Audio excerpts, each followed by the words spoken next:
Introduction. Hi friends, have you ever thought why do we eat food? Yes, of course, because they are delicious and are the source of energy.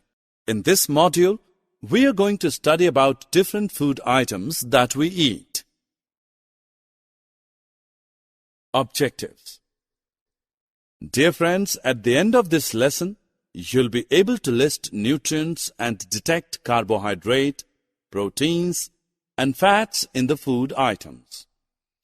You will also be able to describe different vitamins with their roles and discuss the importance of minerals in the body.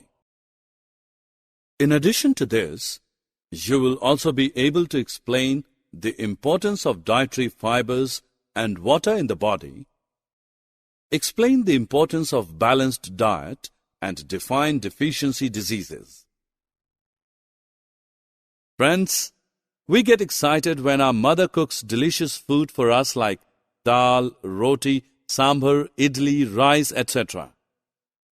You might have noticed that after having food, we feel energetic and can perform various activities. Do you know the reason behind this? Food is actually a source of energy and body-building material that we need to move on, keep ourselves warm, and to develop or sustain and improve our health. Thus, food acts like a fuel to our body, and we cannot survive for long without it.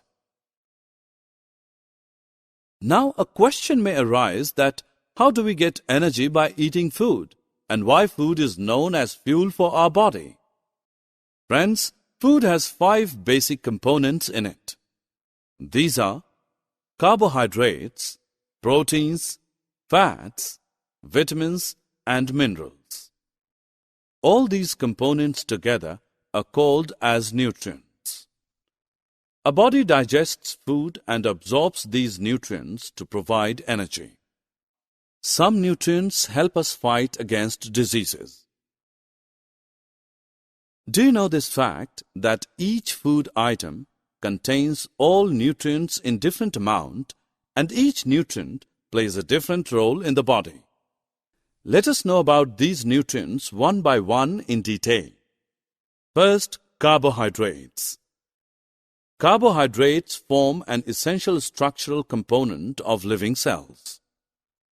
They are the main source of energy for animals. Carbohydrates include sugars, starch, fiber, etc. They are mainly found in wheat, rice, potatoes, corn, and maize. You might have noticed that some children who do not drink milk become weak and are underdeveloped because milk contains required proteins for our growth. Meat, fishes, eggs, pulses, cheese, and soybean are some other important sources of proteins in our diet. The major role of proteins is building and repairing of damaged tissues. Along with carbohydrates, they are also a source of energy. I know that you all love pizza, burger, cheese, etc., but your parents do not allow you to eat them regularly because such foods contain large amounts of fat.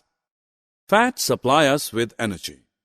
If we don't use up this energy, our bodies build up a store for future use as in form of body fat. This is the reason why people eating much oily food become obese. Ghee, oil, butter, cheese, and milk are some main sources of fats. Friends, when you get ill and go to the doctor, then he advises you to take some fruits with light food because many of our body processes require vitamins present in fruits and vegetables. They are required in very small amount. Here is a list of vitamins, their sources, and their roles. You might have seen many advertisements of mineral-rich food items. Now let's know why they are so important. Actually, plants need minerals for growth. Besides this, a body also requires minerals in small quantities for all the chemical processes. Potassium, calcium, iron, etc. are some common examples of these minerals. Let us know more about the sources and the role of these minerals using the next table.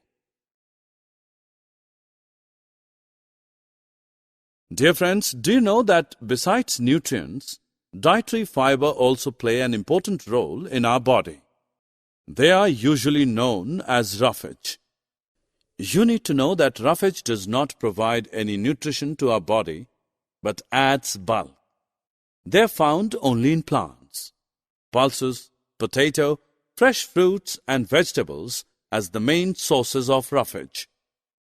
This helps our body to get rid of the undigested food.